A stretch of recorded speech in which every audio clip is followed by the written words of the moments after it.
Hey everybody, this is Rydo and we are back to DiRT Showdown. As I'm watching the trailer here, I wanted to just go ahead and show the loading experience for once since I've been skipping over this. We've done 101 races apparently according to the game. And how it says, it calls us by our nickname Turbo.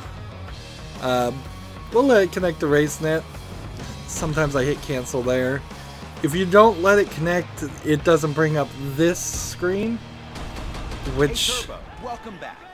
Okay, you know, I would prefer not to have advertisements for services that are kind of pointless. We are here, and unless I really just screw up and can't do this 8-ball race in Los Angeles, we should be able to get this done, and then I think we're going to try and get all the packages in one of the two things. Here's a weird point to point out. If we get 100,000 prize money for this, we would be able to unlock all the cars, but I don't have a real system in the menu to see all the cars. Features that were in DiRT 3 are totally missing in this game. Like, 100,000 would probably, well, it would double our money right now that we have right now. So we could probably upgrade everything if we can figure out how to do that. If we just get to all the car selection screens for every race and see what happens.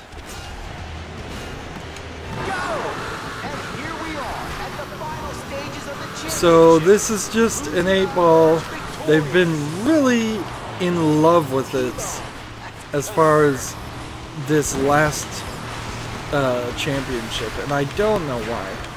These races are fine, but they're not amazing. They're not mind-blowingly good. I imagine what happened here is they made too many of these and just had to kind of cram them, or they made these too difficult, or they ran out of time and these were really easy to make, perhaps. I suppose there's probably 5 different scenarios that would explain why there's more of these. Could be that originally their intention was to only have races like this, and then halfway through development they realized that that would be really boring. This racetrack is slightly different, but without a mini-map, many players might not even recognize that to be the case. And we're going to do 2 rounds, and I'm about halfway through this race right now at 1:30.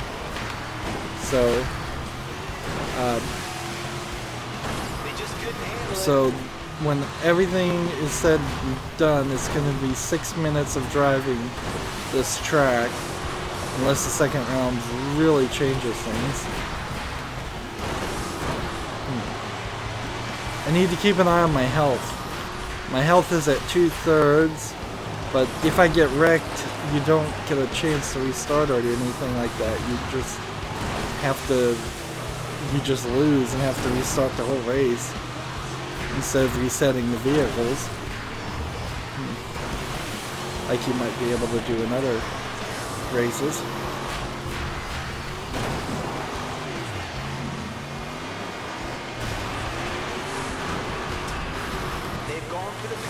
I'm at half health now, and we are on the 5th lap of 8. I've been dragging my bumper along for the ride for several laps now, at least 2. And while we've got fireworks and while we've got it as nighttime in LA, this doesn't really feel like a championship final event.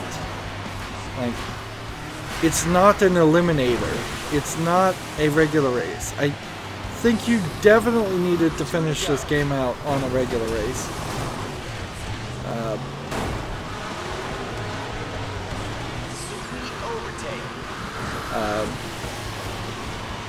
Doing an 8-ball is that what these are called? 8 balls? I think it is. I don't like saying the phrase doing an 8 ball because that's a drug reference.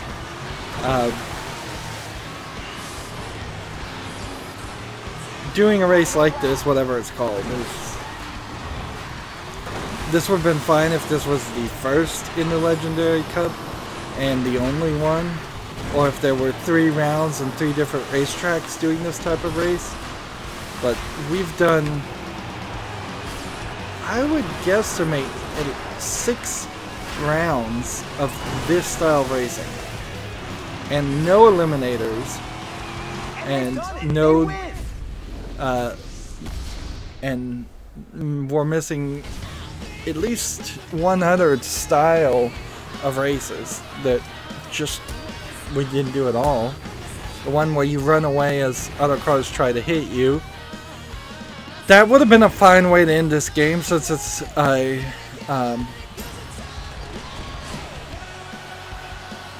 a Demolition Derby style game. Go! I'm so excited! This is a race of legends tonight. I hope you've got your cameras, people, because this is the one you're gonna want to tell your grandkids about. So I don't know if we're doing an 8-ball race here. I guess we kind of are, but we started in an odd position, and that's rather confusing.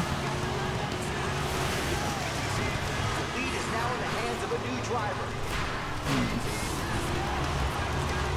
Yeah, they're having you drive at a very vertical area, and that's actually rather nice because that feels really different from what we've done before, but there wasn't enough of this.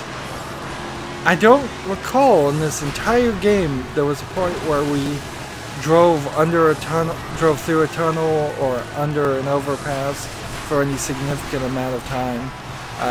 Sure, there was a few bridges that we quickly crossed in, I think, Tokyo, but no really narrow ways, no really, no paths that are treacherously curvy or anything. All of these racetracks are rather designed for racing, and so that you're never really getting much of an increase in challenge on a road. The worst roads that I've done in this game so far have been the roads where there's simply tires on the edges, so if you run into the tires, they get under your wheels and slow you down. I'm in first place, and I'll probably be in first place for a significant portion of the rest of this race. The only thing, there is a good chance that it will rubber band at some point if I make any mistake, and then I'll end up at in fourth position right at the end.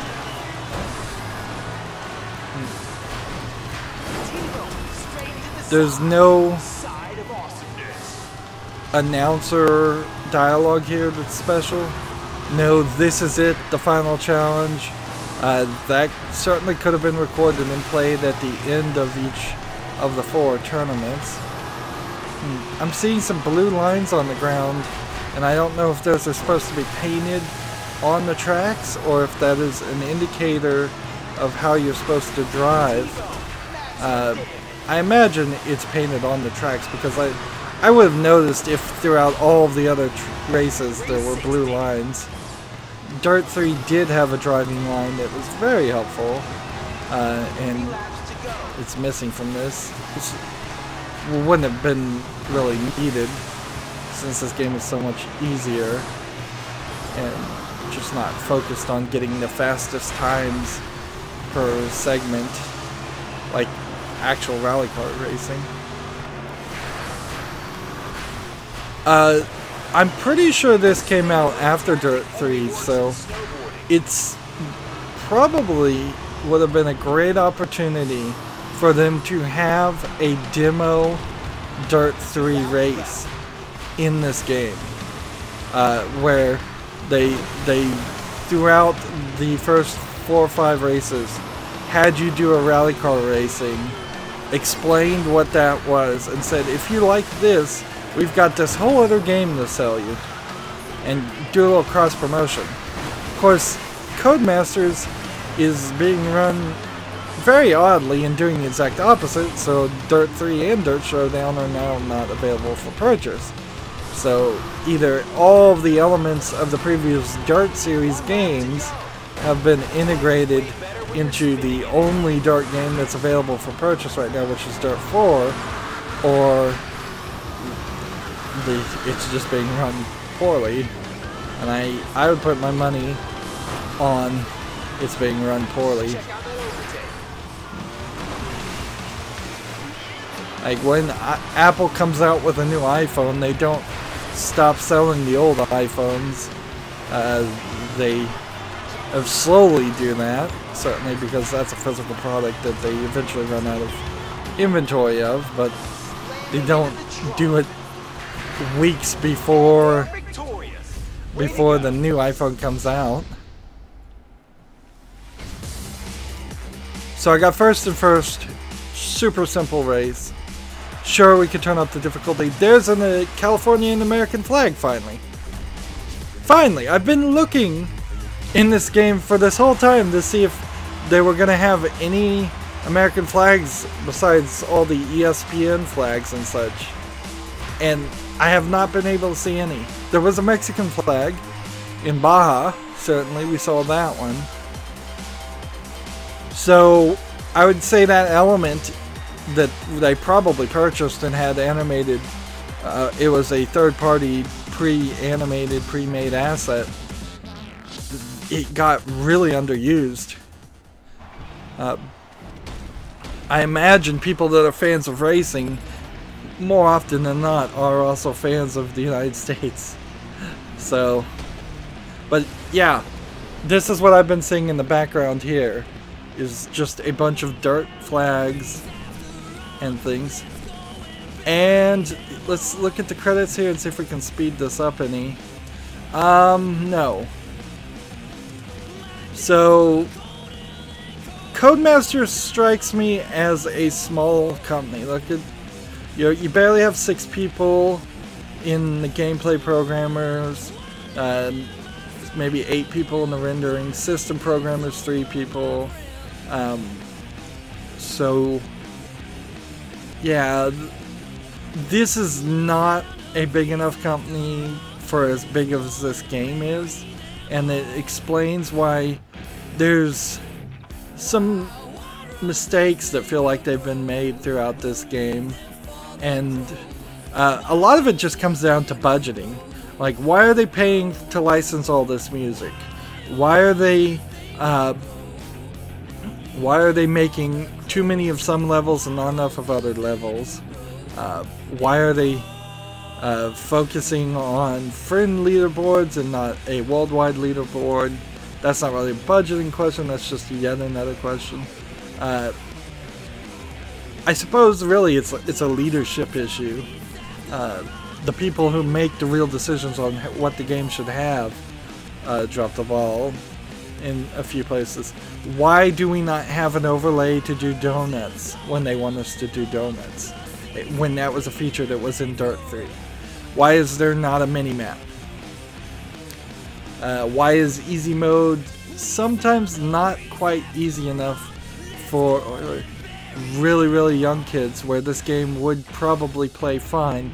The only thing I'd probably say is, if you were going to have a 4-year-old play this, turn off the music in case there is some kind of rap word. I haven't been paying enough attention to the music to see if any of it really was objectionable or not. Why is San Francisco so underused? Not a great question. Why is Yokohama in the game? Why are none of the African levels from Dirt 3 in this? There's just some weirdness. General weirdness though, but overall as a game, it seems fine. Here they have the voice actor people. They probably paid some famous people to voice act, and that may have not been worth the budget. Why can't I have like a garage feature? Here's another good question. Why aren't there more vehicles in this game? It seems almost certainly like there's at least 10 fewer vehicles in this game, and probably 30 to 40 fewer skins in this game than DiRT 3. Why couldn't all of those transferred over? A lot of them certainly did. Now, comparing to what I've heard of Forza 7, as it's coming out right now, I'd still rather play this game a lot more than Forza 7, because that game is full of loot boxes and ridiculous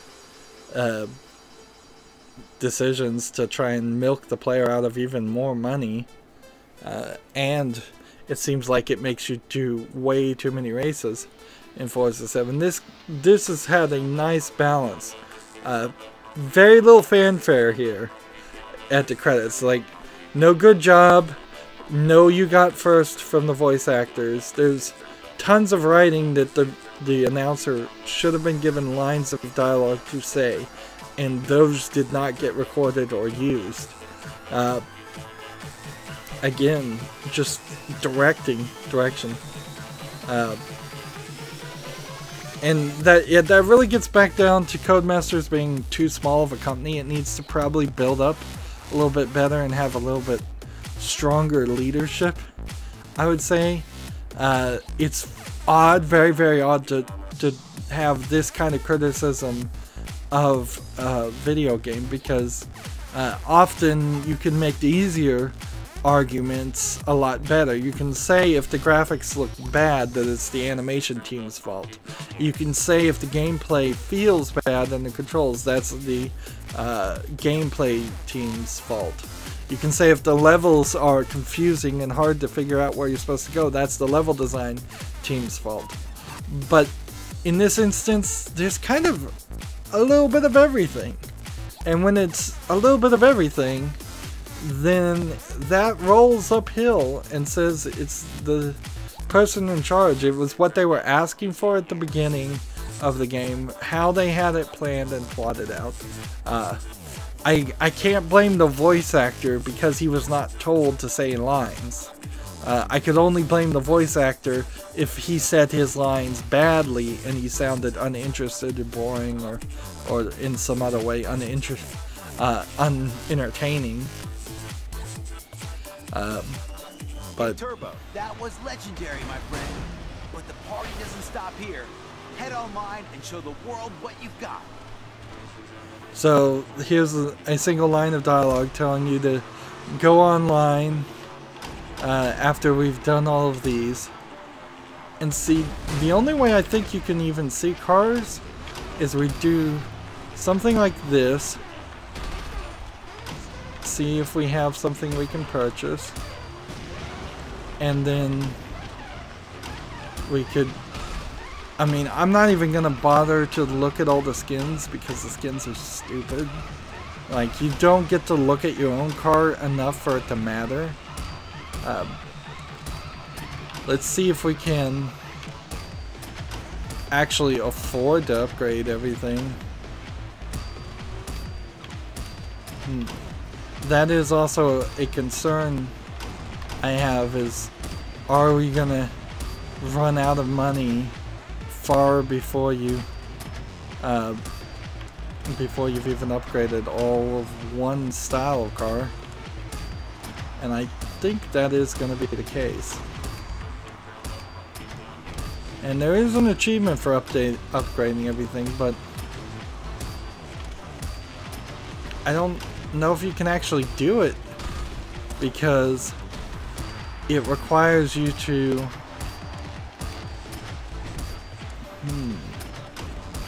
it requires you to earn money, and the way you earn money is by getting higher places. Most of the races I've done are actually, and see, that's it. That's the cheapest upgrade I can do. So there's easily, I think, another 100,000 worth of upgrades So, like, you probably would have to get first place in every single race. I have gotten first place in most races, and that was not enough to upgrade everything. And these are different kinds of cars. Here's the 72,000. So I could have bought this car instead of doing all of those upgrades. Still a lot of upgrades that need to be done. And if we come over here, is this the same style of cars? See, I don't even know what the differences of cars are. Yeah, I guess that's the same style of cars.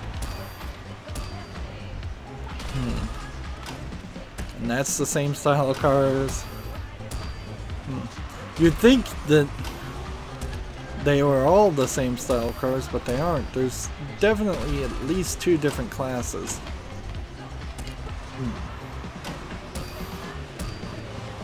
But I wouldn't be surprised if there's actually 3 different classes. But I've probably unlocked everything for the other 2.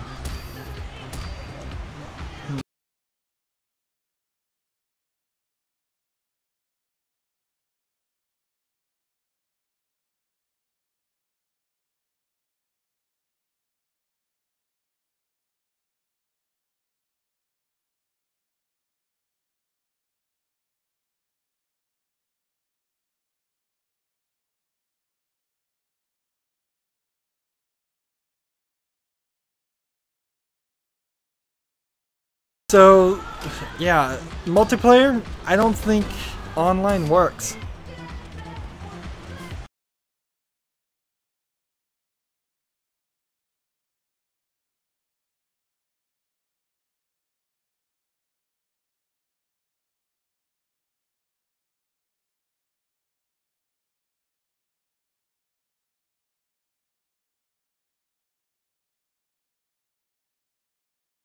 Playlists. And I guess you could do everything. You could do Hooligan, you could do Demolition, you could do Racing, or you can do Party.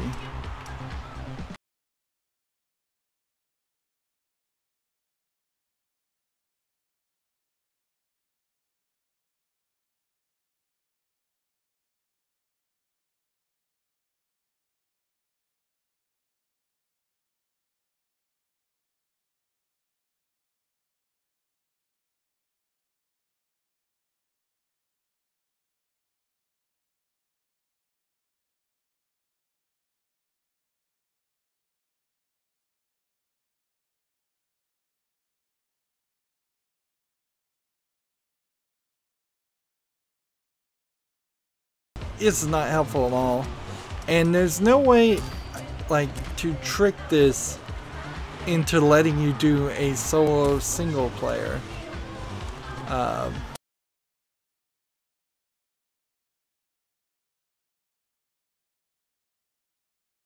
See if there's any RaceNet events. You need to sign up to do that. And you need a second player to press start for that. As far as challenges, none of your friends, if none of your friends challenge you, you don't have any challenges. So that kind of sucks. Let's see, if we come down here to extras, we could look at statistics for a while.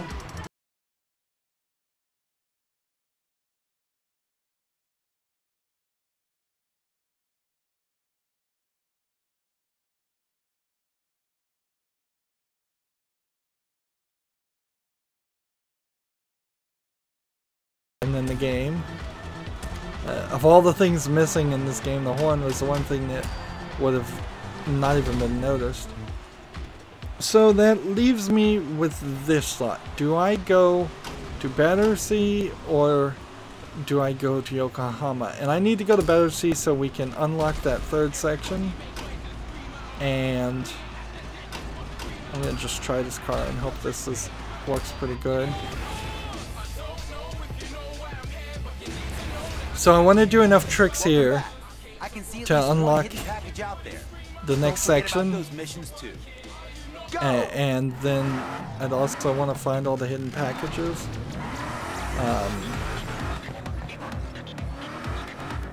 Is there really any guarantee of any of that?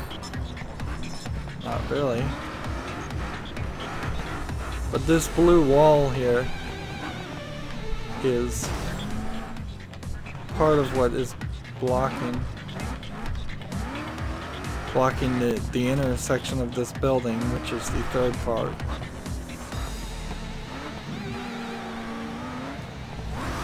And right now, the system, it's also blocking off this whole section too. Interesting. So that keeps you pretty tightly intertwined.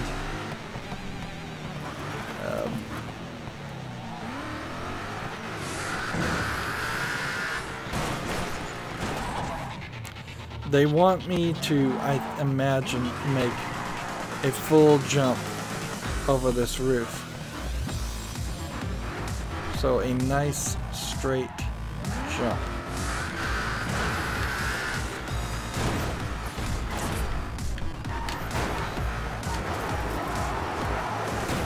And they want me to double donut this,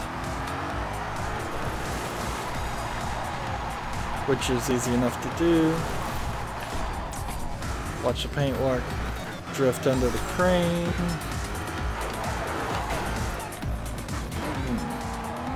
Not impossibly difficult. Again, maybe a donut would probably work decently on this.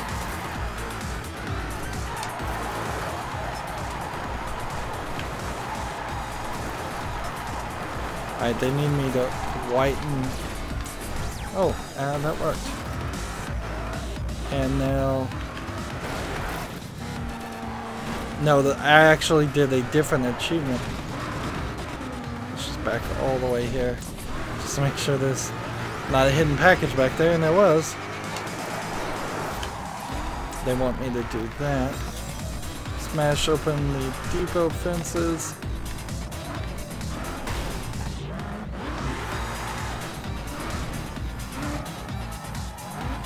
There's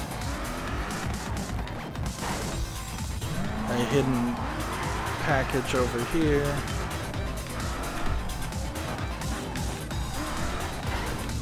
Which one of these mini containers is it hiding in?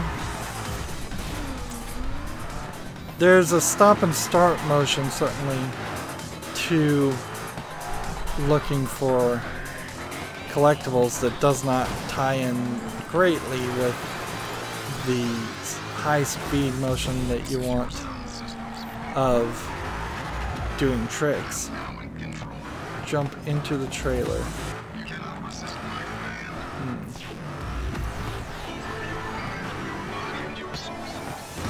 Smash these.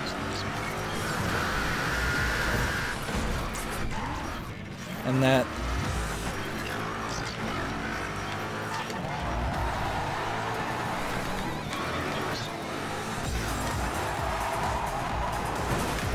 I'm gonna have to keep it rather tight so I don't slam into things. There we go. Tire spin in front of the warehouse. Easy enough. Am I close enough? Or do I... Nope, that worked. Drift behind the forklift. That worked. A lot of these I kind of have experience with already, so it's not amazingly surprising that I can get them done. Also, I still feel like they handpicked these tricks to be easier than what they were asking for before.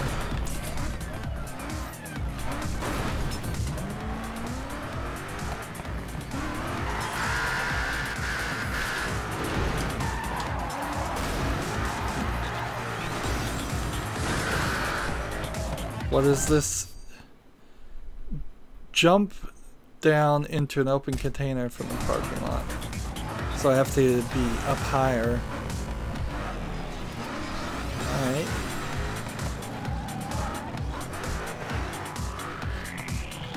So I don't want to really end this series on that lackluster experience of just finishing the things. I feel like this joyride element is an element worth mentioning and trying. We haven't gotten into this area. That didn't quite work.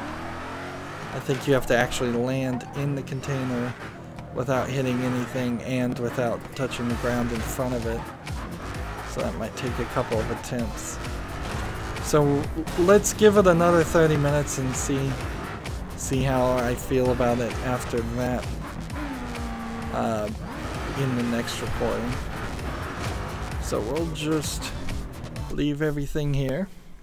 That's going to be it for this recording. As always, I ask you to like, share, subscribe, comment, and watch every second of my videos. If you want a friend or follow me on basically any social media sites, there's a whole bunch of links down below. Thank you for watching. Have a good evening.